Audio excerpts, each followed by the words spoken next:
a big development in the ongoing JPSC JSSC aspirants protest in Jharkhand. After meeting a delegation of students, Minister Sudhivya Kumar has announced that a panel of experts from premier institutions like IIT, IIM and Acceleri will be formed. The panel will look into the examination system and suggest reforms to address the concerns of the aspirants. The move comes amidst continued demands from students for greater transparency and reforms in the recruitment examination process. The expert panel is expected to provide recommendations on improving the system. Let's listen in to the minister. आज तीसरे दिनों की वार्ता और तमाम consultation के बाद हेमंत सोरेन जी के निर्देश पर सरकार ने यह निर्णय किया कि 14वीं जीपीएससी और 23-25 के बैकलॉग में हुई अनियमितताओं को दो तरीके से देखा जाएगा। आपराधिक मामलों की जांच सीआईडी करेगी और चूंकि इसमें फाइनेंशियल इम्प्लीकेशंस भी हैं, पैसे का अवैध लेन देन हुआ है, इसलिए इसकी जांच के लिए ईडी से अनुरोध किया जाएगा। इसके उपरांत फास्ट ट्रैक कोर्ट का गठन किया जाएगा। 90 दिनों के अंदर में इन लोगों पर चार्जशीट सबमिट की जाएगी।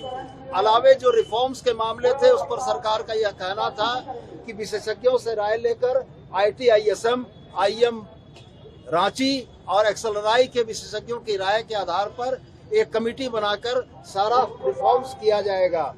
इन तमाम बातों के बाद छात्र प्रतिनिधियों का यह मांग था कि सीजीएल की परीक्षा को रद्द किया जाना चाहिए। सरकार का स्पष्ट कथन यह था कि यह परीक्षा ऑनरेबल हाई कोर्ट और सुप्रीम कोर्ट के दिशा निर्देश पर हुई है, इसलिए इस परीक्षा को रद्द करने में सरकार सक्षम नहीं है।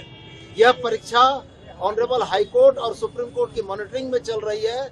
सरकार यही कर सकती है कि एक रिटायर्ड जज की अध्यक्षता में एक मॉनिटरिंग कमेटी बनाकर इस जांच की मॉनिटरिंग कर दें, जिस पर छात्रों का मानने से इनकार हुआ और हम ये समझते हैं कि 98% बिंदुओं पर सरकार ने सहमति प्रदान की।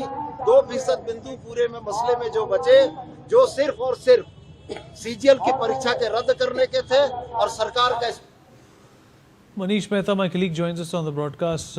मनीष, लगता है शासन छात्रों की जो मांगे हैं उनको मानने के लिए और उनकी जो दुविधाएं हैं उनको समझने के लिए लगभग राजी है।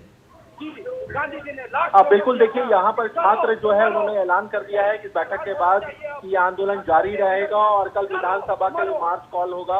और अगर मैं बात करूँ यहाँ पर जयपाल सिंह मुंडा स्टेडियम की, तो यहाँ पर भारी भीड़ जो है आपको नजर आएगी। इस वक्त यहाँ पर हजारों की संख्या में छात्र यहाँ पर नजर आ रहे हैं और इसको देख करके ये अंदाजा लगाया जा सकता है कल भारी संख्या में छात्र जो है विधानसभा मार्च के लिए शामिल हो सकते हैं। तो फिलहाल 7:30 बजे बड़ी खबर यह है कि 7:30 बजे मंत्रियों का जो ग्रुप ऑफ मिनिस्टर्स है उन्होंने बकायदा एक ऑफिशियल प्रेस कॉन्फ्रेंस कॉल कर दिया है और इस बैठक में वो अपनी बातों को क्लियर करेंगे। और यहाँ पर कई छात्र समझना चाहते हैं, भाई क्या कहेंगे आप?